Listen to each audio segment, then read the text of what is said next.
Oke. Baik, Assalamualaikum warahmatullahi wabarakatuh. Waalaikumsalam Waalaikumsalam warahmatullahi wabarakatuh. wabarakatuh.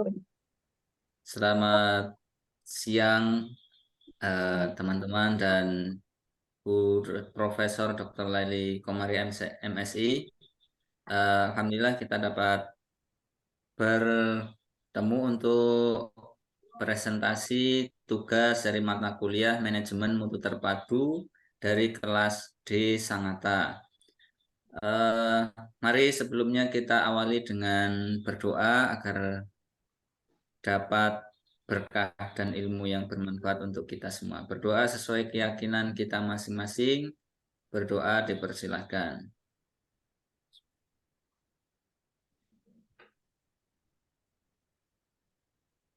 Berdoa selesai. Baik, untuk kali ini kami dari kelas D Sangatta akan mempresentasikan tentang tugas mata kuliah Manajemen Mutu Terpadu yang diampu oleh Ibu Profesor Dr. Laili Komariah MSI. Next,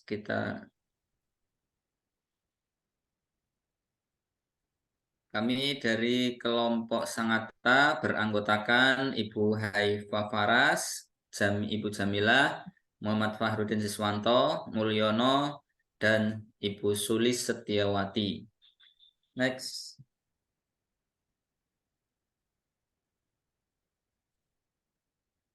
Manajemen Mutu Terpadu atau MMT atau Total Quality Management TQM pada lembaga pendidikan. Next. Latar belakang lahirnya gerakan mutu.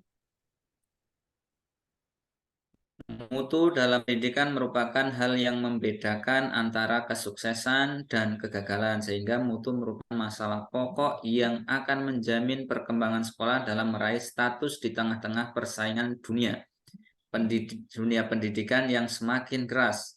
Sumber mutu dalam pendidikan antara lain sarana gedung yang bagus, guru yang terkemuka, nilai moral yang tinggi, hasil ujian yang memuaskan, spesialisasi atau kejuruan, dorongan orang tua, bisnis dan komunikasi lokal, sumber daya yang melimpah, aplikasi teknologi mutakhir, kepemimpinan yang baik dan efektif, perhatian kepada pelajar dan anak didik, kurikulum yang memadai, dan juga kombinasi dan faktor-faktor dari faktor-faktor tersebut. Dalam konteks TQM, mutu merupakan filosofi dan metodologi yang membantu institusi untuk merencanakan perubahan dan mengatur agenda dalam menghadapi tekanan-tekanan yang berlebihan. TQM dapat diaplikasikan dalam pendidikan walaupun tidak akan membawa hasil dalam waktu yang singkat karena TQM atau Total Quality Management adalah perubahan budaya, change of culture. Lanjut.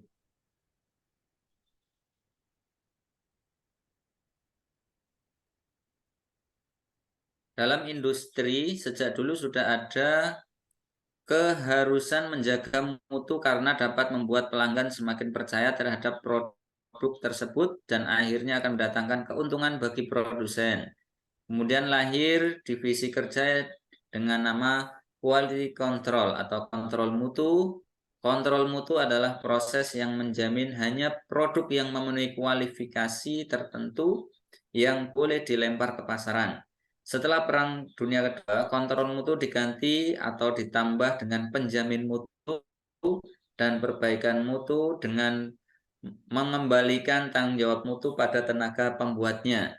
Penjamin mutu dan perbaikan mutu dikembangkan pada tahun 1930-an dan 1940-an oleh Edward Deming.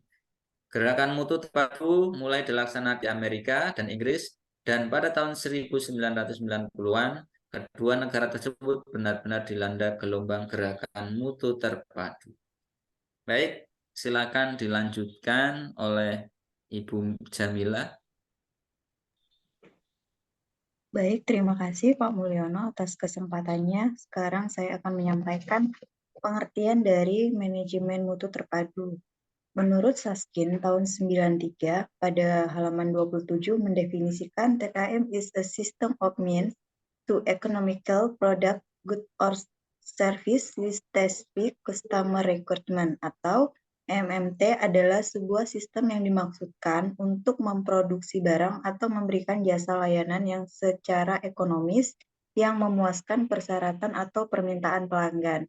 Sedangkan menurut Ciptono tahun 2000 yang menyitir dari Ishikawa mendeskripsikan MMT adalah perpaduan semua fungsi dari perusahaan ke dalam falsafah holistik yang dibangun berdasarkan konsep kualitas, teamwork, produktivitas, dan pengertian serta kepuasan pelanggan.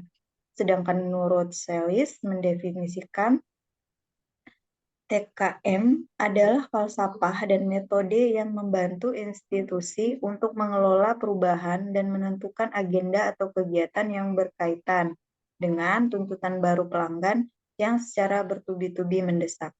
Next. Kemudian konsep TKM. Konsep TKM itu adalah menegaskan segala benda atau fasilitas dan setiap orang yang ada di organisasi dilibatkan dalam peningkatan yang berkelanjutan.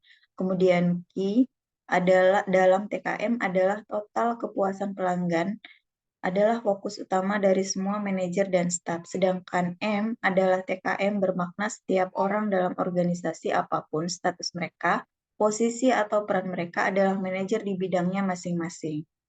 Next. Kekhususan MMT atau TKM, ajaran yang menonjol dari MMT dibandingkan dengan manajemen lainnya adalah adanya kepemimpinan partisipatif, pemberdayaan individu, dan keterlibatan dalam tim dan kontribusi dalam rantai proses produksi atau jasa guna memenuhi tuntutan pengguna yang terus berkembang sehingga menumbuhkan budaya mutu bagi semua pihak di organisasi dengan berpegang pada prinsip peningkatan mutu berkelanjutan.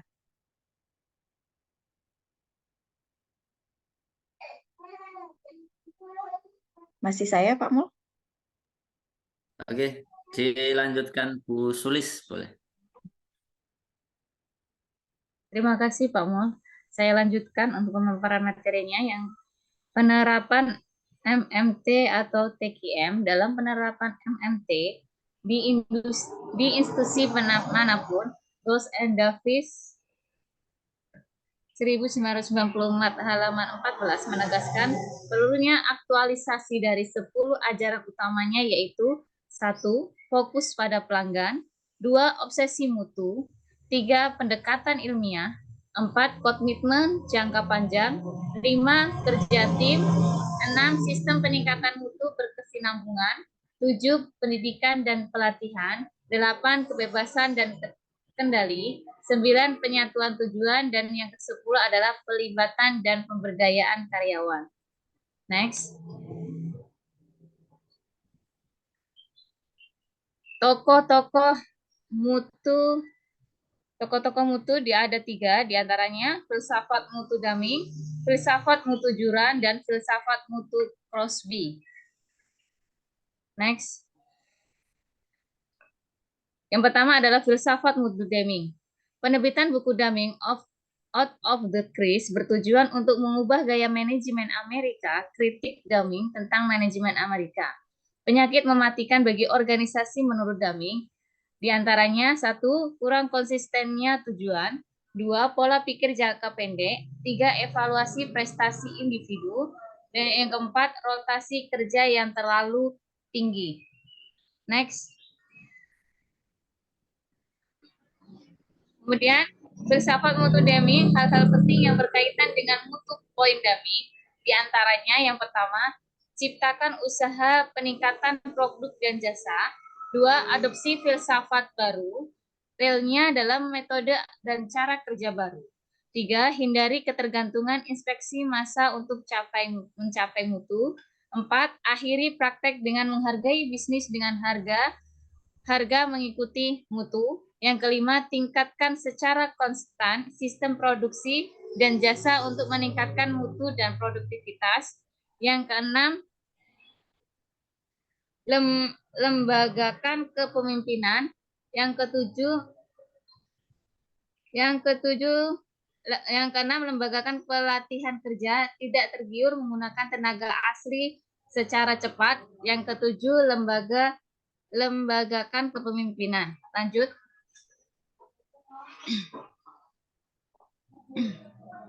Yang kedelapan, hilangkan rasa takut. 9, uraikan kendala-kendala antar departemen. 10, hapuskan slogan, desakan, dan target. 11, hapuskan standar kerja yang menggunakan kota numerik. 12, hilangkan kendala-kendala yang merampas kebanggaan karyawan atas keahliannya. 13, lembagakan aneka program pendidikan yang meningkatkan semangat dan peningkatan kualitas kerja. Lanjut. Yang kedua adalah filsafat mutu jurang. Filsafat mutu jurang lebih dikenal dengan 85-15 atau prinsip 85-15. Angka 85 mengacu pada 85% kesalahan ada pada desain proses dan bahwa permasalahan merupakan tanggung jawab manajemen karena 85% kontrol terdapat terhadap sistem. Senior bertugas menyusun visi, prioritas, dan kebijakan universitas. Manajemen menengah, para dekan bertanggung jawab atas jaminan mutu dengan melibatkan diri dalam menyusun pembelajaran. Lanjut. Yang terakhir adalah filsafat mutu Crosby. Ada 14 langkah meraih mutu. Di antaranya yang pertama, komitmen manajemen. Kedua, membangun tim peningkatan mutu. Ketiga, pengukuran mutu. Keempat, mengukur biaya mutu. Kelima, membangun kesadaran mutu. Keenam, perbaikan. Ketujuh, perencanaan tanpa cacat. Kedelapan, pengawasan. Next.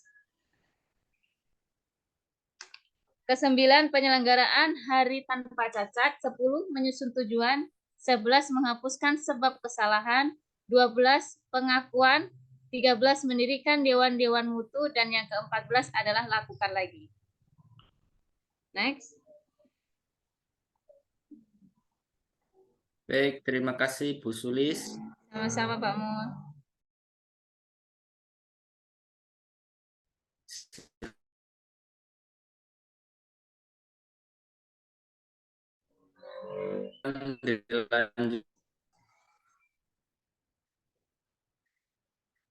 Lanjut saya lagi Pak Mun.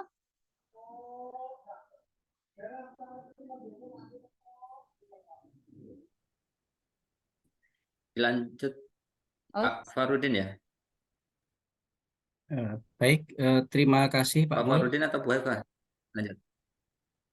Ya, selanjutnya terkait tentang standar mutu. Ini adalah contoh praktek TKM di lembaga pendidikan ya. Standar mutu BS 5750 dan ISO 9000. Ada 3 pertanyaan yang bisa kita bahas pada pertemuan kali ini. Yang pertama adalah mengapa institusi pendidikan perlu mempertimbangkan standar mutu. Yang kedua, apa itu standar mutu BS 5750 dan ISO 9000? Kemudian pertanyaan terakhir adalah bagaimana cara mengaplikasikan BS 5750 dan ISO 9000 dalam pendidikan. Jadi 3 pertanyaan penting inilah yang harus kita bahas terkait dengan BS 5750 dan ISO 9000. Nah, aplikasi standar mutu BS 5750 dan ISO 9000 dalam pendidikan itu sedikit berbeda dengan aplikasi di industri. Tetapi untuk aspek sistem mutu itu sama, kemudian kontrol dokumen juga sama. Jadi 2 item ini adalah item yang sama-sama ada antara di industri dan di institusi pendidikan. Kemudian yang beda apa? Yang beda adalah tentang tanggung jawab manajemen. Jika di industri itu berkaitan dengan tanggung jawab manajemen, maka di industri pendidikan berkaitan dengan komitmen manajemen terhadap mutu. Jadi kata kuncinya adalah tanggung jawab dan komitmen. Kemudian tentang kontrak di institusi pendidikan ini lebih spesifik, yaitu kontrak dengan pelanggan internal dan pelanggan eksternal. Pelanggan internal itu berkaitan dengan hak pelajar, kemudian pelanggan eksternal itu berkaitan dengan hak orang tua siswa. Kemudian tentang pengadaan bahan, itu di institusi pendidikan itu berkaitan dengan kebijakan seleksi dan ujian masuk PPDB dan tes diagnostik kalau sekarang penerapan kurikulum Merdeka. Kemudian terkait dengan persediaan produk di institusi pendidikan itu berupa layanan pendukung pelajar, contohnya kesejahteraan, konseling, dan pengarahan tutorial. Selanjutnya terkait kontrol proses di institusi pendidikan itu berkaitan dengan pengembangan, desain kurikulum, dan strategi pembelajaran. Dan aspek inspeksi dan tes untuk institusi pendidikan itu terkait dengan penilaian dan tes. Ada tes sumatif, ada tes formatif. Kemudian untuk anak-anak yang terpilih, misalnya di SD kelas 5 itu mengikuti asesmen nasional begitu. Oke, terima kasih Pak Udin. Silakan dilanjutkan Terima kasih. sampai terakhir Bu Haifah. Baik, terima kasih Pak Mul atas waktunya. Saya melanjutkan. Selanjutnya dari industri itu perlengkapan inspeksi, tes, dan pengukuran. Sedangkan di institusi pendidikan bentuknya adalah konsistensi terkait metode penilaian pendidikan. Kemudian di bidang industri ada status inspeksi dan tes. Sedangkan di institusi pendidikan bentuknya adalah prosedur dan catatan penilaian yang mencakup catatan dari prestasi. Selanjutnya di bidang industri, kontrol terhadap produk yang tidak sesuai atau biasanya ada QC, semacam QC. Kemudian di institusi pendidikan itu bentuknya adalah prosedur atau SOP untuk mengidentifikasi kegagalan dan kesalahan di masa mendatang. Kemudian di bidang industri ada tindakan perbaikan, sedangkan di institusi pendidikan bentuknya adalah tindakan perbaikan juga, tapi terhadap kegagalan pelajar atau sistem untuk menghadapi komplain dan tuntutan. Kemudian di bidang industri ada penanganan, pengamanan, pengepakan, dan penyampaian, sedangkan di institusi pendidikan bentuknya adalah sebuah fasilitas, lingkungan fisik, dan bentuk tawaran lain seperti ekstrakurikuler di luar yang pokok. Next. Selanjutnya di bidang industri ada audit mutu internal, sedangkan di institusi pendidikan bentuknya adalah prosedur-prosedur atau SOP terkait pengesahan dan audit mutu internal. Kemudian di bidang industri ada pelatihan, institusi pendidikan juga ada pelatihan dan pengembangan untuk staf. Di bidang industri ada teknik-teknik statistik. Untuk institusi pendidikan, metode review bentuknya, kemudian monitoring dan evaluasi untuk staf. Next. Selanjutnya adalah hubungan BS 5750 atau ISO 9000 dengan Total Quality Management. Yang pertama, standar mutu BS 5750 dan ISO 9000 itu dipandang sebagai langkah awal manajemen mutu terpadu atau TQM tadi. Kemudian memperoleh sertifikat BS 5750 atau ISO 9000 ini memberikan kepercayaan diri kepada sebuah institusi untuk melangkah lebih lanjut. Selanjutnya yang kedua, model ini hampir sama. Model kedua hampir sama dengan model pertama, yaitu BS 5750 dan ISO 9000 ini berada pada posisi inti dalam sebuah manajemen terpadu. BS 5750 dan ISO 9000 menyelenggarakan Total Quality Management atau TQM dan memberikan fondasi yang solid untuk kemajuan selanjutnya. Kemudian model ketiga, standar mutu BS 5750 dan ISO 9000 ini memiliki peran minor. Peran BS 5750 dan ISO 9000 itu hanya sebatas menjamin konsistensi operasional prosedur.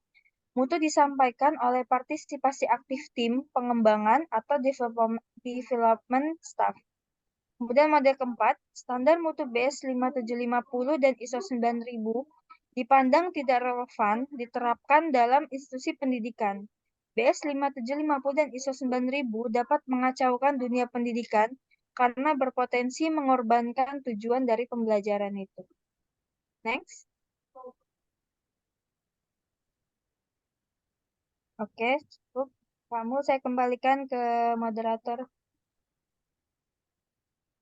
Baik, terima kasih Bu Hanifah sudah menyelesaikan untuk pembahasan kita tentang total quality management. Dapat kita simpulkan bahwasannya ketika sebuah lembaga atau institusi menerapkan total quality management ini, maka dalam perjalanannya akan mudah dan kualitas dari lembaga pendidikan itu akan menjadi lebih baik dan akan menjadi lebih baik lagi sebagai bentuk kepercayaan diri dari lembaga untuk melangkah ke persaingan yang lebih ketat khususnya di bidang pendidikan. Baik, Bapak Ibu sekalian dan rekan-rekan sekalian, itu tadi yang dapat kita presentasikan terkait dengan manajemen mutu di lembaga pendidikan. Mudah-mudahan apa yang kita sampaikan wawasan ilmu untuk kita semua khususnya dan untuk yang menonton umumnya. Demikian laporan kami kepada Ibu Profesor untuk tugasnya. Terima kasih dan kami akhiri. Assalamualaikum warahmatullahi wabarakatuh. Waalaikumsalam warahmatullahi wabarakatuh. Terima kasih Pak Mul. Oke, Terima kasih Bapak Ibu. sudah ya. Ya, terima kasih Bu Sulis, Bu Haifah, Terima Bu kasih Jamila. kamu, Bu Haifah, Bu Jamila, Pak Udi. Terima kasih sama-sama. Oke, rekornya di Sudah Bu kayak ini? Jamila. Ini rekamannya udah ya? Matinya. Sudah, Bu, sudah. Anak saya nangis tadi, saya pergi. Ya Bu, sudah.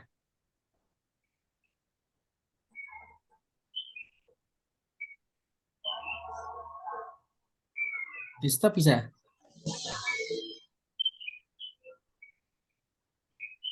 Sudah nggak ada tombol rekodnya, nggak ada Pak. stop record, Bu. Stop recording? Nggak ada. Di atas biasanya. Oh iya. Siapa yang record tadi? Oh iya, iya.